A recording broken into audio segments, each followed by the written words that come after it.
जय शनि महाराज की। नमस्कार प्रिय भक्तगणों, स्वागत है आप सभी का आपके अपने चैनल ज्ञान अर्थ में।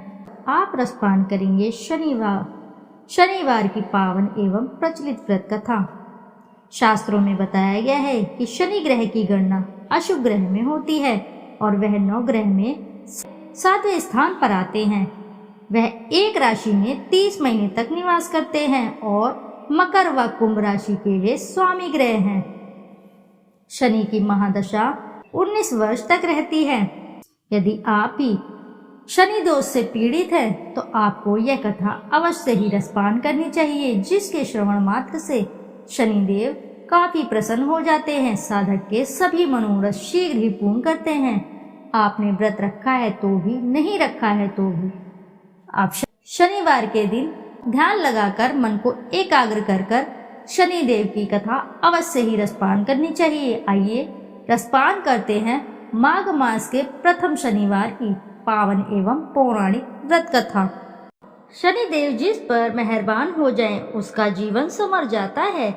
उस व्यक्ति को धन संपत्ति, सुख, मान सम्मान सब कुछ प्राप्त हो जाता है।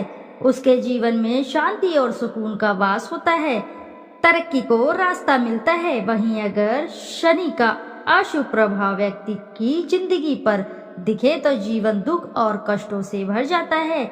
इंसान की प्रगति रुक जाती है, व्यवसाय में घाटा हो जाता है, घर में कलेश रहने लगता है और मान सम्मान का हनन होता है।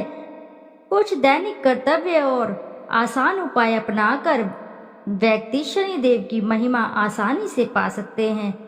जब व्यक्ति सत्य बोलता है और अनुशासित रहता है, जब व्यक्ति कमजोर और निर्बल लोगों की खूब सेवा करता है, जब व्यक्ति अपने बड़े बुजुर्गों की सेवा करता है, जब व्यक्ति लंबे और फलदार पेड़ लगाता है और पशु पक्षियों के प्रति भी सद्भाव रखता है, जब व्यक्ति शिव, कृष्ण और हनुमान की भक्ति करता है, जब व्यक्ति अपने दांत, कपड़े और विचारों को साफ रखता है, जब व्यक्ति पराई स्त्री पर नजर नहीं डालता है, जब व्यक्ति रोगियों की सेवा करते हैं, जो व्यक्ति गरीब कमजोर मजदूरों का शोषण नहीं करते हैं, ऐसे व्यक्तियों पर भगवान शनि देव की हमेशा कृपा बनी रहती है।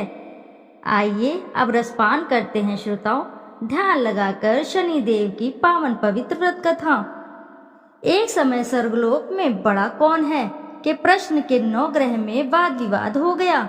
विवाद इतना बढ़ गया कि परस्पर भयंकर युद्ध की स्थिति बन गई।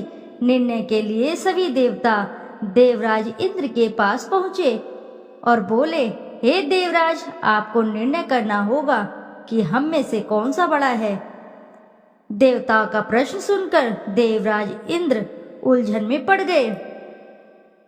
इंद्र बोले, मैं इस प्रश्न का उत्तर देने में असमर्थ हूँ। हम सभी पृथ्वी लोक में उज्जैनी नगरी में राजा विक्रमादित्य के पास चलते हैं। देवराज इंद्र सहित सभी ग्रह देवता उज्जैनी नगरी पहुँचे। महल में पहुंचकर जब देवताओं ने उनसे अपना प्रश्न पूछा तो राजा विक्रमादित्य भी कुछ देर के लिए परेशान हो उठे, क्योंकि सभी देवता अपनी अपनी शक्तियों के कारण महान थे। किसी को भी छोटा या बड़ा कह देने से उनके क्रोध के प्रकोप से भयंकर हानि पहुंच सकती थी। अचानक राजा विक्रमादित्य को एक उपाय सूझा और उन्होंने विभिन्न धातुओं, स्वर्ण, रजत, चांदी, कांसा, ताम्र, तांबा, सीसा, रांगा, जस्ता, अभ्रक व लोहे के 9 आसन बनवाए। धातुओं के गुण के अनुसार सभी आसनों को एक दूसरे के पीछे रखवाकर उन्होंने देवताओं को अपने अपने सिंहासन पर बैठने को कहा। देवताओं के बैठने के बाद राजा विक्रमादित्य ने कहा, आपका निर्णय तो स्वयं हो गया। जो सबसे पहले सिंहासन पर विराजमान है वही सबसे बड़ा है। राजा विक्रमादित्य के निर्णय को सुनकर शनिदेव ने सबसे पीछे आसन पर बैठने के कारण अपने को छोटा जानकर क्रोधित होकर कहा, राजा विक्रमादित्य, तुमने मुझे सबसे पीछे बैठाकर मेरा अपमान किया है। तुम मेरी शक्तियों से परिचित नहीं हो, मैं तुम्हारा सर्वनाश कर दूंगा। शनि ने कहा, सूर्य एक राशि पर 1 महीना, चंद्रमा 2.25 दिन मंगल 1.5 महीने, बुध और शुक्र 1 महीने, बृहस्पति 13 महीने रहते हैं। लेकिन मैं किसी राशि पर 7.5 वर्ष यानी 7.5 तक रहता हूँ। बड़े बड़े देवताओं को मैंने अपने प्रकोप से पीड़ित किया है। राम को 7.5 के कारण ही वन में जाकर रहना पड़ा और रावण को 7.5 के कारण ही युद्ध में मृत्यु का शिकार बनना पड़ा। राजा, अब तू भी मेरे प्रकोप से नहीं बच सकेगा। इसके बाद अन्य ग्रहों के देवता तो प्रसन्नता के साथ चले गए, परंतु शनिदेव बड़े क्रोध के साथ वहां से विदा हुए। राजा विक्रमादित्य पहले की तरह ही न्याय करते रहे। उनके राज्य में सभी स्त्री पुरुष बहुत आनंद से जीवन यापन कर रहे थे। कुछ दिन ऐसे ही बीत गए। उधर शनि देवता अपने अपमान को भूले नहीं थे। विक्रमादित्य से बदला लेने के लिए एक दिन शनिदेव ने घोड़े के व्यापारी का रूप धारण किया और बहुत से घोड़ों के साथ उज्जैनी नगरी पहुँचे। राजा विक्रमादित्य ने राज्य में किसी घोड़े के व्यापारी के आने का समाचार सुना तो वे अपने अश्वपाल को कुछ घोड़े खरीदने के लिए भेजा। उन्होंने घोड़े बहुत कीमती थे। अश्वपाल ने जब वापस लौटकर इस संबंध में बताया तो राजा विक्रमादित्य ने स्वयं आकर एक सुंदर व शक्तिशाली घोड़े को पसंद किया। घोड़े की चाल देखने के लिए राजा उस घोड़े पर सवार हुए तो वह घोड़ा बिजली की गति से दौड़ पड़ा। तेजी से दौड़ता घोड़ा राजा को दूर एक जंगल में ले गया और फिर राजा को वहां गिराकर जंगल में कहीं गायब हो गया।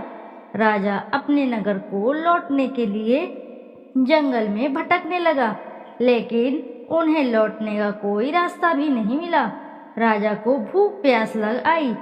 बहुत घूमने पर उसे एक चरवाहा मिला। राजा ने उससे पानी मांगा। पानी पीकर राजा ने उस चरवाहे को अपनी अंगूठी दे दी।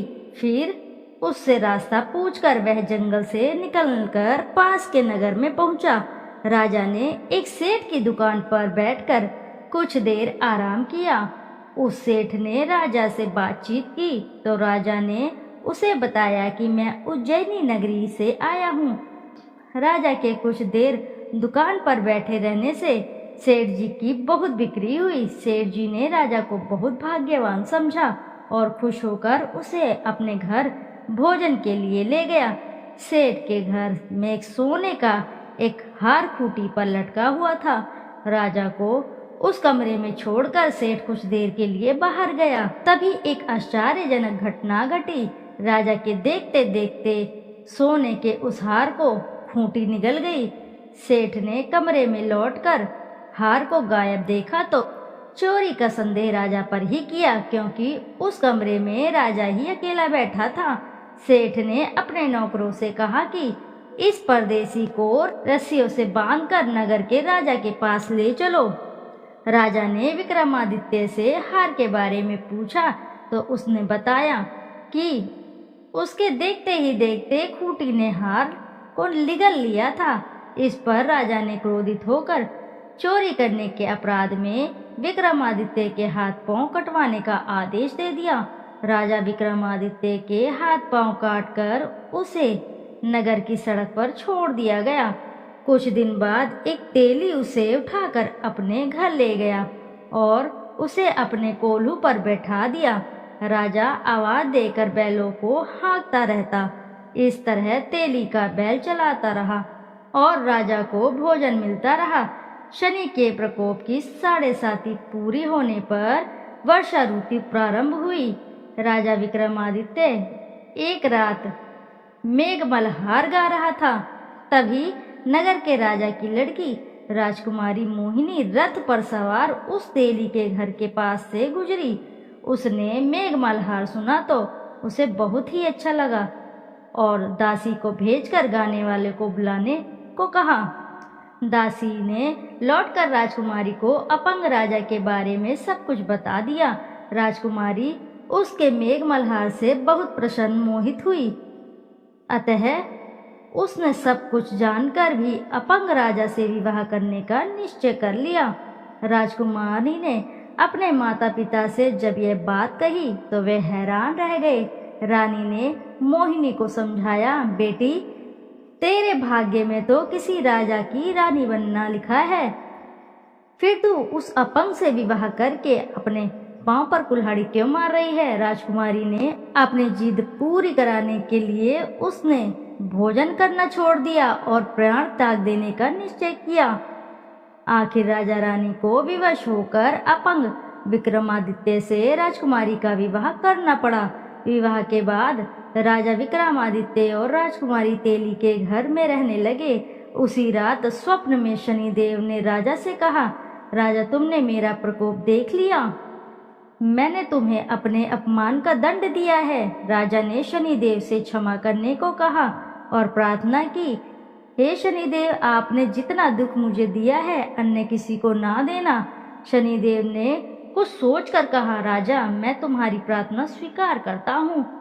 जो कोई स्त्री पुरुष मेरी पूजा करेगा, शनिवार को व्रत करके मेरी व्रत कथा सुनेगा, उस पर मेरी अनुकंपा बनी रहेगी। प्रातःकाल राजा विक्रमादित्य की नींद खुली तो अपने हाथ पांव देखकर राजा को बहुत खुशी हुई। उसने मन ही मन शनिदेव को प्रणाम किया। राजकुमारी भी राजा के हाथ पांव सही सलामत देखकर आश्चर्य में डूब गई। तब राजा विक्रमादित्य ने अपना परिचय देते हुए शनिदेव के प्रकोप की सारी कहानी सुनाई। सेठ को जब इस बात का पता चला तो दौड़ता हुआ तेली के घर पहुंचा और राजा के चरणों में गिरकर क्षमा मांगने लगा।